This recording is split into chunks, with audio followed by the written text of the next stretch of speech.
সবাই এসে গেছো? এবার তাহলে চুপ করে বসো, আমি আমার ঝুলি থেকে গল্প বার করি। শোনো, গোবরডাঙ্গায় বাস করত বংশীবদন দাস নামে এক চাষি। সংসারে এক নাতনি ছাড়া তার আর কেউ ছিল না। বাপ মাহারা নাতনি রমলা তার দাদুকে খুব ভালোবাসত।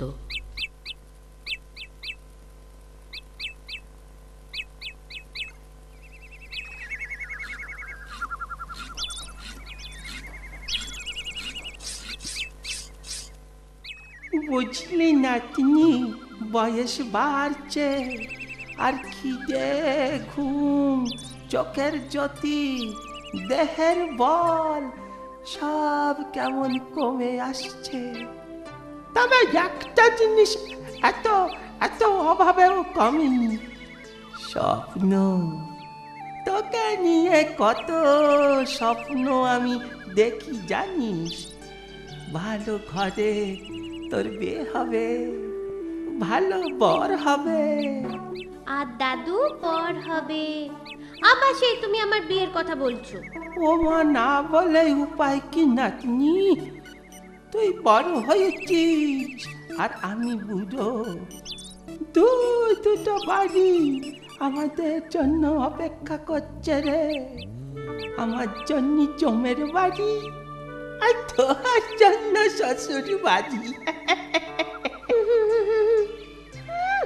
আজে বাজে কথা বলে আবার হাসা হচ্ছে। আরে কি হলো বংশীদা, আজ আবার তোমার নাতনি খেপলো কেন? আরে কি হয়েছে কি? দেখুন না কেমন বাজে বাজে কথা বলছে। না না, বাজে কথা নয় যতীন, কাজের কথা। ভালোই হয়েছে তুমি এসেছ। বসো বসো, এখানে বসো।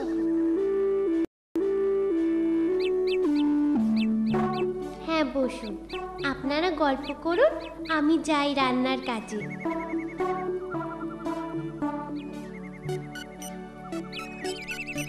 আমার একটা উপকার করবে যতীন। কি গো? একটা ভালো পাত্রের সন্ধান দেবে। সে না হয় দিলাম, কিন্তু কিন্তু বিয়ে দেবে কি করে বংশীদা? তোমার তো তেমন টেকা করি নেই।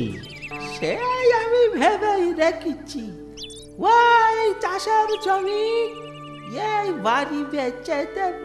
সে কি? হ্যাঁ। আরে চাষের জমি বেচলে তুমি খাবে কি? আর আর বাড়ি বেচলে তুমি থাকবে কোথায়? সে ছোট দেখে একটা ঘর কিনে নেব খন। ঠিক আছে, তোমার ঘর জমি না হয় আমি কিনবো। আরে ভয় নেই ভয় নেই, অন্যদের থেকে 2 পয়সা বেশি দেব, তোমায় আমি ঠকাবো না।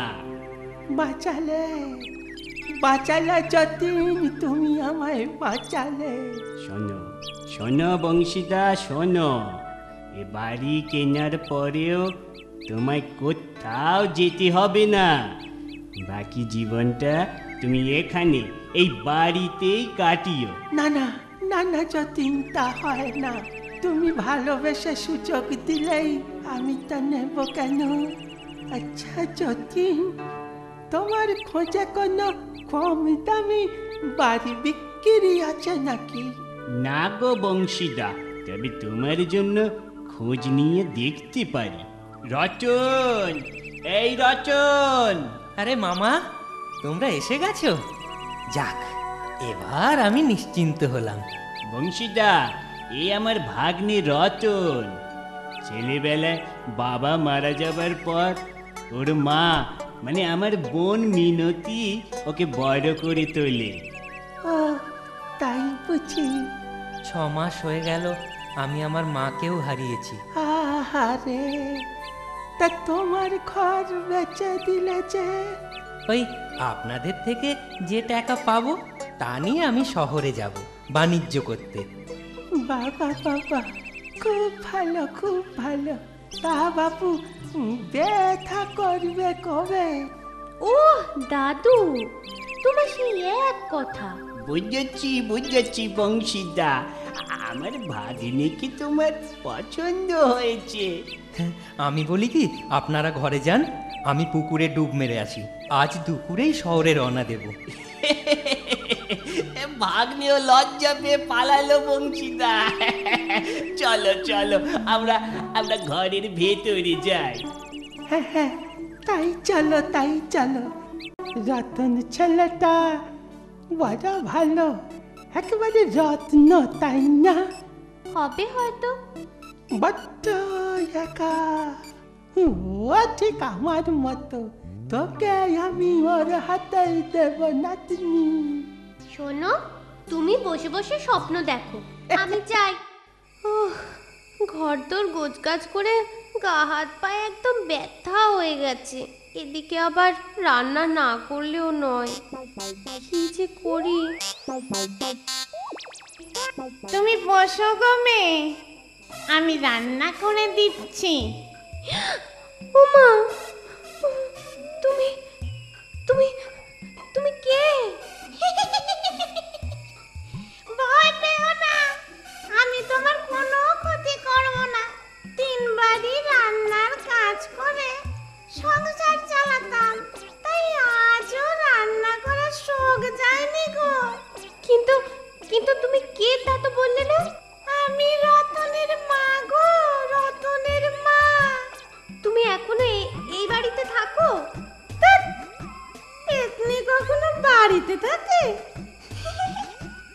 পেতনি থাকে গাছে, আমিও গাছে থাকি। শোনো, এ বাড়িটা না এখন আর তোমার ছেলের নয়, আমরা কিনে নিয়েছি। জানি জানি, তাতে কি আমি ভাগাবে ভেবেছ? এসো এসো, ঘর ঘটকা দেবো। না না না, ভাগাবো না। আমি বলছিলাম তোমার ছেলে এখন শহরে থাকে একা, তুমি বরং তাকে রান্না করে খাওয়াকে যাও। কি যে বলো না, আমি পেতনি হয়েছে জানলে ছেলে দুঃখ পাবে না? এখানেও নিজেই রেঁধে খেত, সেখানেও তাই খাবে। তাহলে আমাকেও রান্না করতে দাও। কেন? আমার রান্না কি খারাপ? খেয়ে দেখোই না।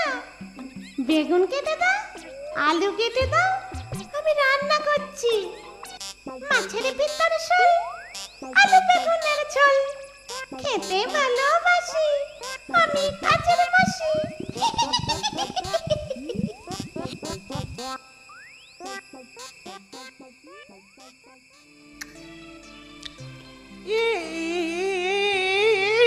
ইস, তোর মনটা আজকাল কোথায় থাকে বলি তো নাতনি? কেন ও কথা বলছো কেন? কবার কথা নুন দিয়েছিস বেগুনের ঝোলে, একেবারে নোনতা হয়ে গেছে। আমি রাঁধলে তো নুন দেব। তুই রাখিস নি, সে কি কথা? কোনো রাঁধুনি রাখিছিস বুঝি? হ্যাঁ, বিনি পয়সায় রাঁধুনি। কি হেয়ালি করছিস বলতো? হেয়ালি নয় গো দাদু, যা বলছি সব সত্যি। বলিস কি? এ তো ভয়ানক কাণ্ড। যতীন সব জেনে বুঝে এবারে আমায় কেনালো। মোটেও না, সে এ বিষয় কিচ্ছু জানে না। তুই কি করে জানিলি সে কথা? তার ভাগ্নি জানে না তো মামা কি করে জানবে? তাহলে তো ওদের জানাতে হবে ব্যাপারটা। না না না, না কেন? জানালে ওরা দুঃখ পাবে, আর আমাদের রাঁধুনিও রেগে যাবে যে। ও বুঝেছি। রান্নার ছককে তুই আর নিতে চাইছিস নে। না রাঁধলে দুপুরে কি হাওয়া খেয়ে থাকবে? তা বটে। শোন, আজ দুপুরে একটু খিচুড়ি বানাস তো। খিচুড়ি খাবে? হ্যাঁ। ঠিক আছে।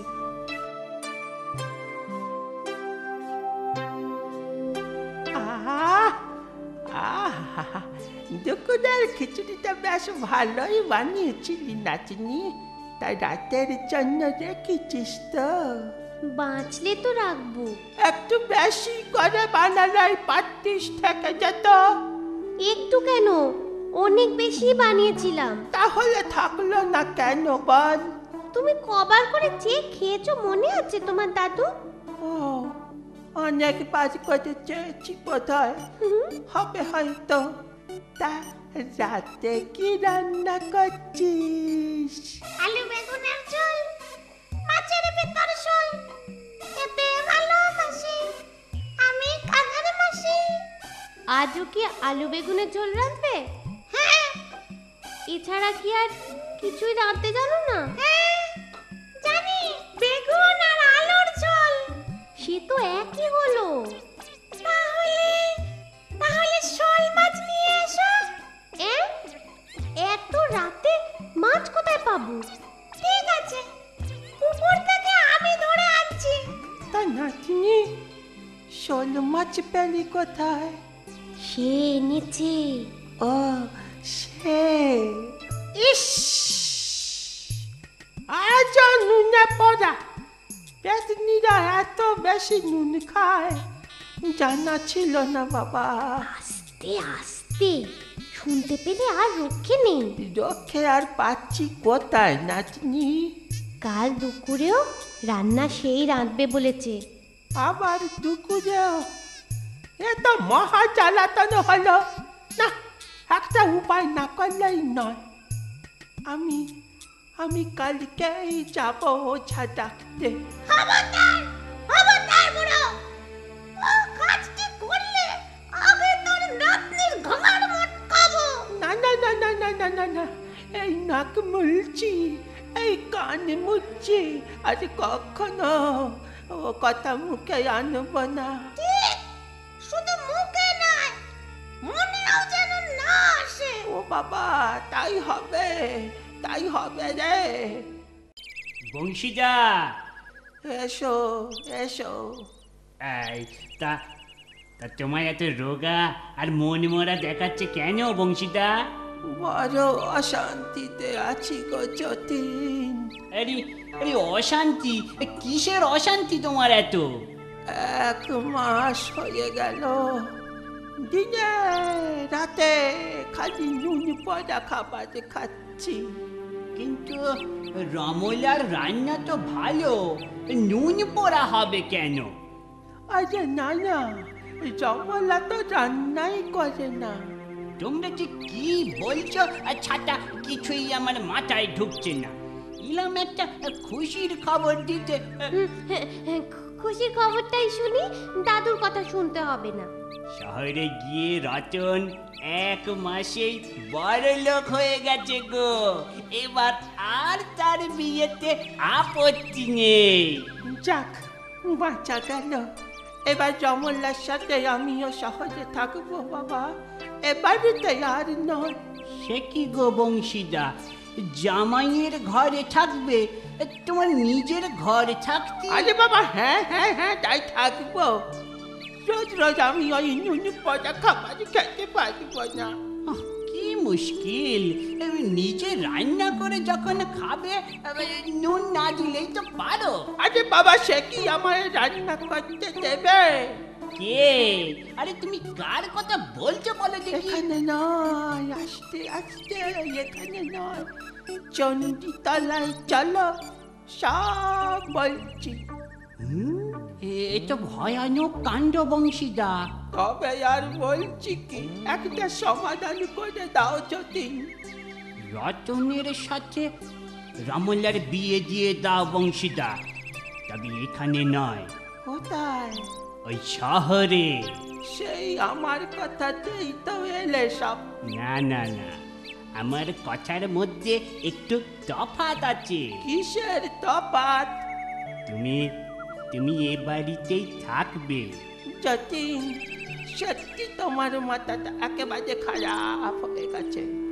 তোমায় বললুম না, ওই নুন পচা খা। আহা, আরে কথাটা তো শেষ করতে দেবে নাকি?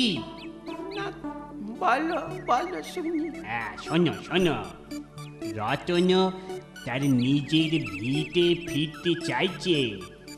তাকে কিন্তু কিছু জানিও না। আর দিদিও চাইবে না ছেলেকে দেখা দিতে। ব্যাস, সমাধান একেবারে হয়ে গেল। কথাটা তো মন্দ বলনি, তবে তাই করি। আজই রওনা দি শহরে। চলো চলো। ঘরে নেই মেয়েটা, পুরোটা উধাও। একা রেঁধে রাঁধুনি, নিজে একা খাও। মাছের ভেতরে শাল, আলু বেগুনের ঝোল। মাছের ভেতরে শাল, আলু বেগুনের ঝোল। বুঝলেন দাদু, বাপ মায়ের ভিটে, এর মায়া কি ভোলা যায়? সে তো বটেই।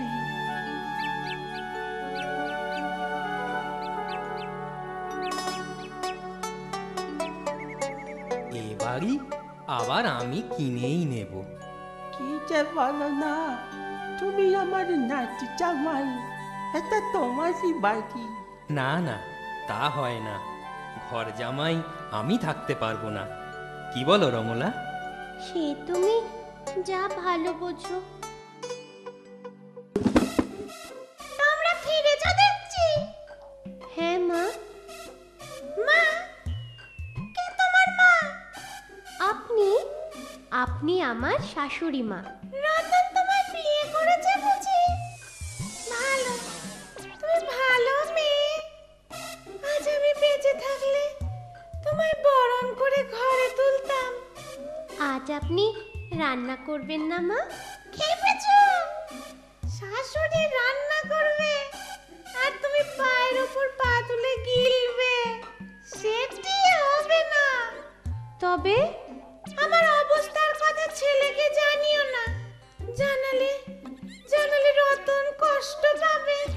আজ থেকে রান্না বান্না করে তুমি সংসার সামলাও। রতনের একটু যত্ন নিও। দেখো, আমার রতনের যেন কোনো কষ্ট না হয়। আমি চাই এ বাড়িতে আর ফিরবো না। ভালো থেকো, সুখে থেকো।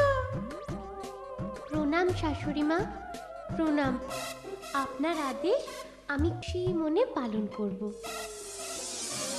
রমলা তার কথা রাখে। এমনকি শাশুড়ি মায়ের আত্মার শান্তির জন্য স্বামী রতনকে নিয়ে যায় গয়ায় তার মায়ের পিণ্ড দিতে। বৃদ্ধ বংশীকেও আর নুন পোড়া খাবার খেতে হয় না। আমার কথাটি ফুরলো, নোটে গাছটি মুড়লো।